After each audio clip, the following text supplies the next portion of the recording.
अस्सलाम वालेकुम, मैं हूं मारिया अली। आप देख रहे हैं मेरा चैनल। खलीलुर रहमान कमर जी इस वक्त बड़ी बुरी तरह से फंस चुके हैं। आमना अरूज की मां ने खुफिया वीडियो लीक करने का फैसला कर लिया है। क्या आमना के साथ मरियम की भी वीडियोस खलीलुर रहमान कमर के मोबाइल से बरामद हुई हैं? कहानी अब हर गुजरते दिन के साथ रुख तब्दील करना शुरू हो गई है। अगवा तो मेरी बेटियों को खलीलुर रहमान कमर ने किया था, बल्कि उसने करवाया है। आमना की मां ने एक भांडा जो है वो ऐसा फोड़ा है कि सब सोचने पे मजबूर हो गए हैं कि अगवा हुआ आखिर किसका था।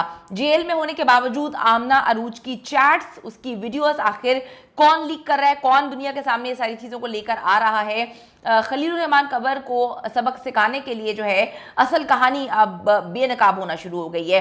एटीएम से रकम तो खलीलुर रहमान कमर की अपनी मर्जी से निकलवाई गई थी, खुद निकाली गई थी। आमना ने अदालत में अजीबोगरीब किस्म का बयान दे डाला। मेरा ये एक अफसोसनाक वाक़या, अफसोसनाक इसलिए कहूँगी कि यार मतलब जिन लोगों को, जो लोग बैठकर औरतों पर इतनी बड़ी बड़ी बातें करते हैं, उनको उनकी तजलील करते हैं, उनके बारे में गलत सही बोलते हैं। और 2 टके की औरत जो है, डायलॉग इनका मशहूर हुआ था और ये साबित भी करते हैं हर जगह पे कि औरत 2 टके की होती है। अब सोचने वाली बात यह है कि 2 टके का आदमी जो है क्या वो नहीं हो सकता?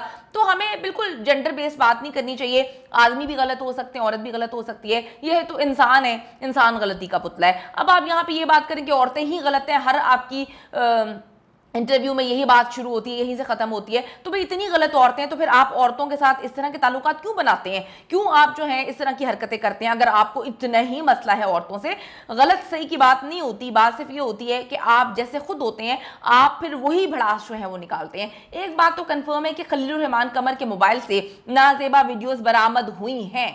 अब ये वीडियोस मोबाइल में कैसे पहुंची, ये एक अलग कहानी है।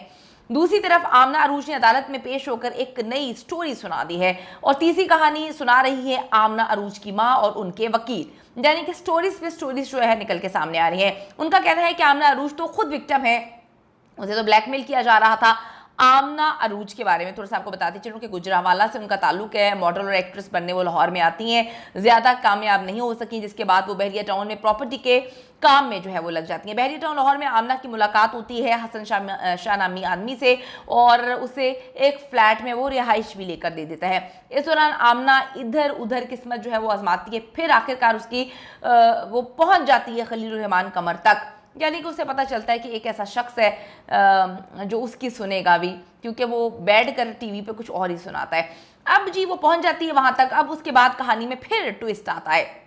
आमना साहिबा के बकौल उसने खलीलुर रहमान कमर की फरमाइश पर नीम बरहना कपड़ों में कुछ तस्वीरें और कुछ वीडियोस जो हैं उनको सेंड की। उसके बाद से ब्लैकमेल उसको किया जाने लगा और मुलाकातों पर इसरार करना शुरू कर दिया। यानी कि ये आमना की साइड की स्टोरी है कि खलीलुर रहमान ने कुछ उनसे वीडियोस और तस्वीरें मांगी, उन्होंने अपनी नीम बरहना तस्वीरें उनको सेंड कर दी और उसके बाद खलीलुर रहमान कमर ने उनको ब्लैकमेल करना शुरू कर दिया और कहा कि तुम उससे मुलाकातें करो। जबकि खलीलुर रहमान कमर की भी एक स्टोरी है, वो कहते हैं कि आमना ने खुद वीडियोस भेजकर एक्टिंग जो है उसके लिए मुझसे काम मांगा। यानी कि देखिए मेरी बात सुने, मैं यहाँ पे किसी को डिफेंड नहीं कर रही, लेकिन ये क्या तरीका है इस तरह की वीडियोस किसी को भेजकर एक्टिंग का काम मांगना?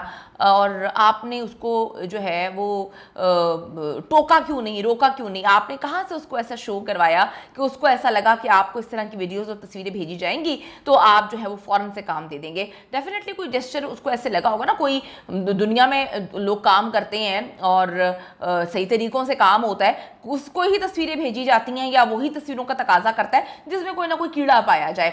अब जी ये जो है खलीलुर रहमान साहब की स्टोरी है कि जी उसने मुझे इस तरह की बरहना वीडियोस भेजी और काम मांगा। ये काम मांगने का भाई कौन सा तरीका है? कुछ भी हो, वीडियोस तो बहरहाल खलीलुर रहमान कमर के मोबाइल से बरामद हुई हैं, मौजूद हैं। और आमना अरूज की माँ और वकील का कहना है कि उन्हीं वीडियोस को डिलीट करवाने के लिए जो है आमना ने खलीलुर रहमान कमर को अपने फ्लैट पर बुलाया।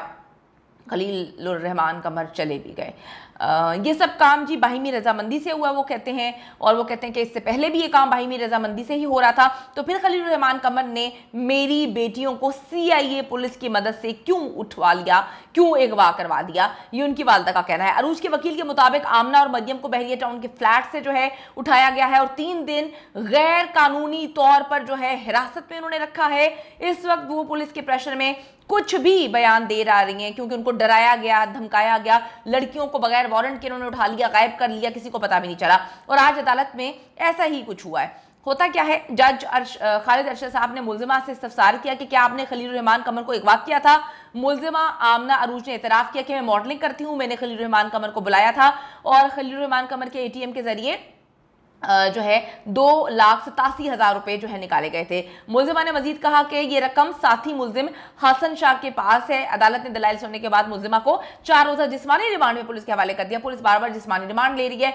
अदालत में प्रोसिक्यूशन ने दरखास्त दी है कि दौरान तफ्तीश ये बात सामने आई है कि केस अगवा का नहीं है बल्कि अगवा बराए तावान का है। इसमें से अगवा की दफा खत्म करके अगवा बराए तावान की दफा लगा दी जाए। ये केस इंसदादे दहशतगर्दी अदालत का बनता है, लिहाजा फाजिल अदालत मुलजिम को इंसदादे दहशतगर्दी अदालत में पेश किए जाने की इजाजत दे, जिसके बाद जुडिशियल मजिस्ट्रेट ने मुलजिमा आमना अरूज को इंसदादे दहशतगर्दी अदालत पेश करने का हुक्म जिस वक्त जारी कर दिया है। अब आमना अरूज बुरी तरह से फंस चुकी है और इसलिए उसकी जेल में होने के बावजूद चैट्स, तस्वीरें और जो वीडियोस हैं वो भी लीक होने का सिलसिला शुरू हो चुका है। ऐसा लगता है कि आमना अरूज के मोबाइल से जो है डेटा उसकी माँ, उनके जो साथी हसन शाह हैं उनके पास मौजूद है। अब खलील रहमान कमर पर प्रेशर डालने के लिए इसको इस्तेमाल किया जा रहा है। कमेंट सेक्शन में जाके ज़रूर बताइएगा कि आपको क्या लगता है कि ये सिर्फ आमना की ही गलती है या इसमें खलील रहमान को क्लीन चिट दे देना चाहिए, क्योंकि यहाँ पर कोई भी ज़बरदस्ती के निशानात नहीं है। मामला जो पुलिस देख रही है, पुलिस को भी न्यूट्रल जो है वो तहकीकात करनी चाहिए ताकि पता चल सके। खलील रहमान कबर तो अभी भी बैठ के कहते हैं कि जी मुझे तो कोई किसी का बाप नहीं रोक सकता, मैं तो 3-4 बजे जो है वो मुलाकातें करने जाऊँगा, औरतों से मिलूंगा। आप जिस मर्जी से मिलें, जब आपकी बीवी आपको नहीं रोक पा रही तो हम में से या किसी के कहने से आप क्यों रुकेंगे। दूसरी बात है, डॉक्टर ने वैसे ही आपको कहा कि सुबह में आपने जो है सिर्फ प्रेस कॉन्फ्रेंसेस करनी है, सुबह में आपने सिर्फ अपने दोस्तों के साथ जो है मुलाकातें करनी है, आपने शिकार पे जाना है, खाबे शाबे करने, मुलाकातें खुफिया खवातीन से वो आपने रात को करनी है। तो आपकी मर्जी, आपकी जिंदगी, आप जिस मर्जी से मुलाकात करें। लेकिन फिर जब मुलाकात के बाद आपस में मामला खराब हो जाते हैं, फिर जगहसाई होती है, दुनिया के सामने मामला आते हैं, तो फिर ऐसा गंदा खेल तो खेला ही जाएगा। सबके पास सारी चीज़ें मौजूद हैं।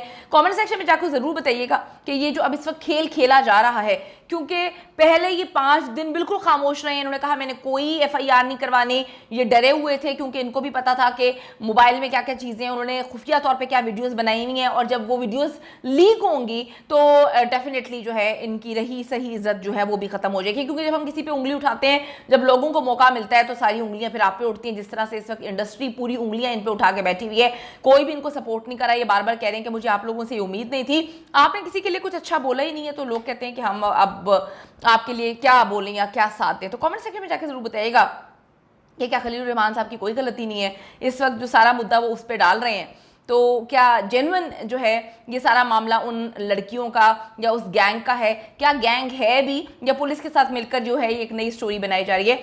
जरूर कमेंट करिएगा। See you in the next video.